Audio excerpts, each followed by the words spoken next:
Hey everyone, HCG Chica. Welcome to the fourth episode of Interviews with Everyday People on the HCG Diet. I have Gina with me today. You can subscribe to her YouTube channel if you want. She's actually been vlogging her HCG journey. She's lost over 60 pounds now in 2 rounds of HCG, and she's hoping to lose another 20. So I just was really impressed with what she's done with the protocol so far. So I just thought it'd be nice to bring her on here. So welcome, Gina. Thanks for being with me today. Thank you. So the first thing that I wanted to ask you was, you mentioned that you vacillated between, being overweight and thin throughout your life, but that at some point you got overweight enough that it was just really interfering with your life. Can you tell me about that? Sure. It just got to a point where it was becoming physically uncomfortable. I was just noticing that just simple things like turning over in bed was an effort, and picking up my daughter was hard. And she also started school this year, and I started worrying a little bit about, I never wanted her to be embarrassed, about me being large, and so it just became uncomfortable. So tell us the basics of your weight loss with HCG so far. What was your starting weight when you began your round, and then how much did you lose in that first round? I started on September the 16th, 2012. And I was around 210, and then I loaded and I got to 214.5. And I lost pretty rapidly in the beginning, but it was kind of difficult at first, and I know we'll get to that. And the first round, I believe I lost 27 pounds, and then I lost an additional 11 during the P3 and P4. Okay, gotcha. And then I started a new round after that at 182. Okay, great. All right. So, so you lost all that, and then now you're on round 2 right now, right? So how's that going? How many days has it been? It's going great. I'm on day 48. I decided to extend it a little bit because I had a couple stalls during this round, and I had enough HCG to extend it to about 55 days. Okay. And I have lost over 30 pounds on this round. Wow. I think it's like at 31 or something. I started at 182, and I'm at 150.8 as of this morning. So you started at like 214, and then now you're 150 something, you 50. said. Wow. Mm-hmm. So, and that's just in September, right? I mean, it's only Correct. the end of February, and then you weren't even on HCG that whole time, of course. You just did the 2 rounds. So in a very short time, you've lost like 60 pounds. You did mention you had a couple stalls. I'd love for you to just talk about that a little, because I get a lot of questions. Newbies sometimes don't know what to expect. Sometimes they're kind of expecting to lose like a regular amount of weight every single day. So tell us about the stalls. Okay, the stalls happened in round 2. I didn't have any stalls that I can recall that were anything other than maybe a day or two in round 1. One of them, I believe, was attributed to antibiotics, because I was on antibiotics, and I had heard from someone else that was possible, and I had strep throat. So I stalled at 162, and that lasted what seems like forever, but it was probably honestly a week. I can't recall. I'd have to look back. And then I had another stall recently at 159, and that one, and it's not exactly, it went between 162 and 164, and I felt like I kept losing and gaining and losing and gaining, and then the same thing happened at 159, but I kind of stuck there.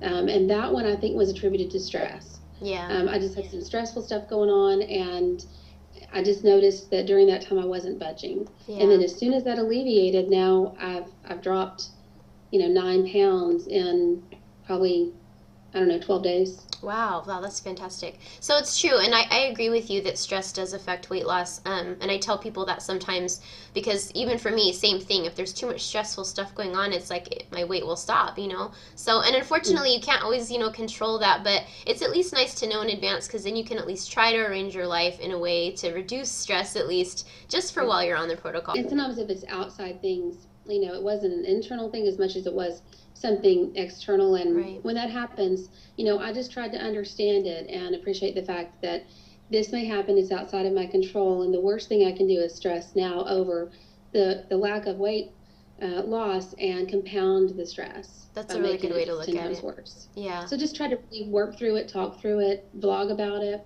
Yeah. And it did make me, because I was on protocol, it made me be a little more aggressive about handling the situation and getting the stress out of the way as soon as possible, because I knew that it was affecting my life physically.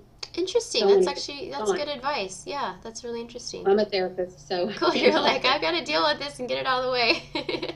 Everyone makes different choices whether they decide to weigh every day on HCG or not, and that's something you've chosen to do, to weigh every day. How has that been helpful to you personally? well, it's helped me to understand if there's anything that I do that I could attribute to a weight gain or a significant loss or staying the same.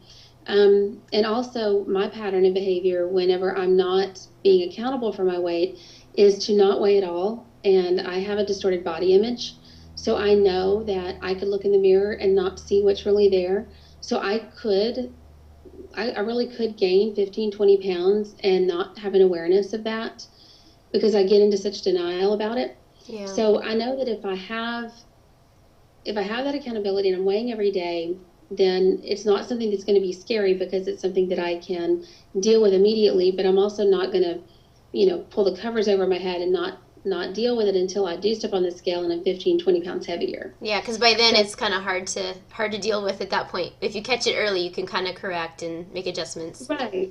And not that that would happen in a week, but I don't want to test the waters on that where because I'm not weighing, I might go off protocol or cheat because I can wait for that accountability for 5, 6, 7 days. Oh, I've got some time. Yeah, So for me, it works. that's So I good. just choose to weigh every day. You actually mentioned this to me more than once while we were talking originally, that there was one thing that was you kind of consider to be the single most important factor to being successful in this protocol. What was that? It was really the community. It was the vlogging and the support, that kind of accountability, feeling not alone with it. It's a very weird connection that we all have. It's very unique, very 2012, 2013, Yeah. something that wouldn't have been available before. And that, especially in my round one, helped me because there were days that I was more excited to vlog about my progress than I was to see the number on the scale. I was excited to get the comments and the feedback and the praise and the atta girls and all of that Yeah. than anything else. So that helped me the most. And then I noticed there were times that I wanted that feedback and I wanted that connection, and it was midnight. And I didn't have the ability to, I wasn't going to vlog, at midnight. Yeah. And it's not like I would get the immediate feedback. So that's when I proposed to Kim about, hey, let's look at starting a Facebook group. Yeah. Let's get a group going and let's have this community. And now I can post any time of the day and get feedback. And if there's somebody I need to talk to, I can connect with them on Facebook and chat with them. And I've done that. That's awesome. So that's been a big tool for me. Yeah. I'm all about support. I'm a Yeah. therapist. That's what I do. So I'm all Yeah. about community and support and outreach. And I'm a person that I would have never believed, I would guess maybe 10, 15 years ago, that I would be out there posting my weight on the internet. I mean, seriously, Yeah. posting my weight. Like, hey, I started at 214 and vlogging about it and putting it out there. But, Yeah. if you're watching this and you're hesitant to vlog and you're hesitant to put it out there, I can just tell you the rewards outweigh that emotional discomfort that is there in the very beginning so much. It is so worth it. I have never gotten a negative comment. I have never gotten negative feedback. I've never gotten anything but positive. Way to go. And it takes away the shame. Yeah. It really, really addresses the shame of being overweight and those numbers. And now I don't care. I'll talk to people in my personal life and say, yeah, I started at 214. I just did it today. Went to the dermatologist and, I said, can I have a blanket? I'm freezing, because I'm always freezing. Yeah. And I told them I was on HCG and Yeah. said, yeah, I started out at 214.5 and now this morning I was at 150.8. I mean, there were times for years I wouldn't get on the scale at the doctor. Yeah. I refused to weigh at the doctor, and now I'm announcing it. I don't care who hears it. Yeah. It takes away. Just kind of in line with that, how do you suggest others starting out on the protocol, how should they go about giving and getting support in the same way? How do you suggest that they do that? You start vlogging and then start subscribing to people that you see vlog by going to YouTube and just really putting in probably HCG, and you're going to find some vloggers. Put a comment, hey, I'm new to this. I put my first vlog up and this is my name. That person in turn will probably do a shout out to the community, and once they do, you're in. It's that easy. You got to really put yourself out there, right? And vlogging is very helpful for that, so people know who you are. I would recommend vlogging and then commenting on people's vlogs and saying, hey, look at my vlog. Here's my name. Go ahead and do it first. Yeah. Because that's going to get you in the door. And, I vlogged from day one on the way to Market Street to get my loading food. And I'm really glad I did. I vlogged on the way back and, cried like a baby. Yeah. I'm glad I did. I have that to look back on. Yeah. And see how far I've come. And even though I wasn't happy about seeing my face at 200 and something pounds up on my rearview mirror, I wasn't happy about that. Hello, this is Gina, and this is my third vlog, my second day to be vlogging. And I was really surprised yesterday at just how therapeutic it was. I don't know, I guess I didn't expect that. So I was actually looking forward to today and being able to do that. I don't know, I'm excited about the possibilities. I'm not so much thinking about, when I'm skinny and what it's going to be like and all that. It's different this time. I'm going to feel like I have more integrity. Like I'm going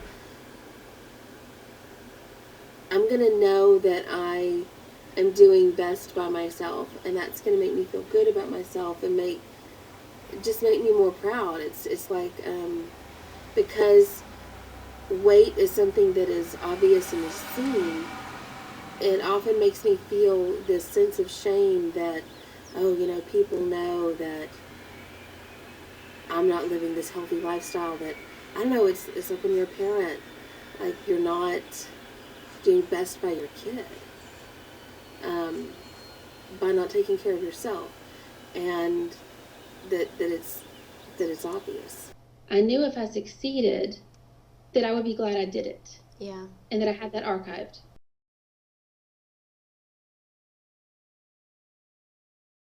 Yeah, it's so that true. Outweighed the discomfort of the moment. Someone actually just told me this the other day when they saw my beginning video talking in it, and she thought, oh my goodness, I just seen you alive with your same mannerisms and your same voice, but you look completely different. She said that just totally blew her away, so, and it's the same for us. It helps us to keep that appreciation for how far we've come.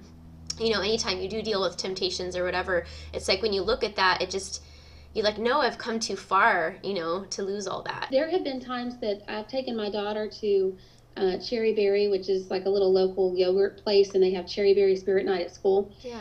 And it's hard. There are times I've been tempted, and I have sat there with her and her friends eating their stuff, covered in all their stuff that looks really good, and have put on a vlog and just put it up to my ear, and I just sit there and listen to somebody else vlogging, whether it's to Robin or a friend or somebody. Just that helped get me through, and it was like, I'm okay. That's good. So I've utilized tools like that in triggering situations, and it's kept me grounded. Not being part of the community, I wouldn't have known what to do. I probably would have eaten it. Yeah, I'm similar. I'm kind of like a late night snacker, so that's kind of one of the things I also utilized was watching vlogs instead of eating while I was on HCG, because it's true, you're eating so little and you have certain habits that you had before.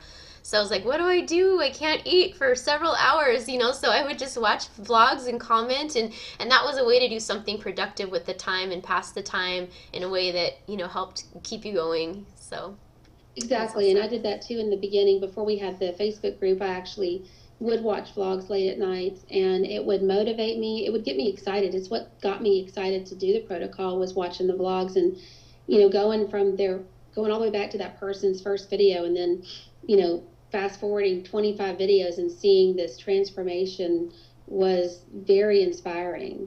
And I can't tell you how many people have been inspired by my journey and have asked for it. And I do know of a couple people that have started and been successful already because of my journey. You just made such a huge change in such a short time. That's what's so neat about it.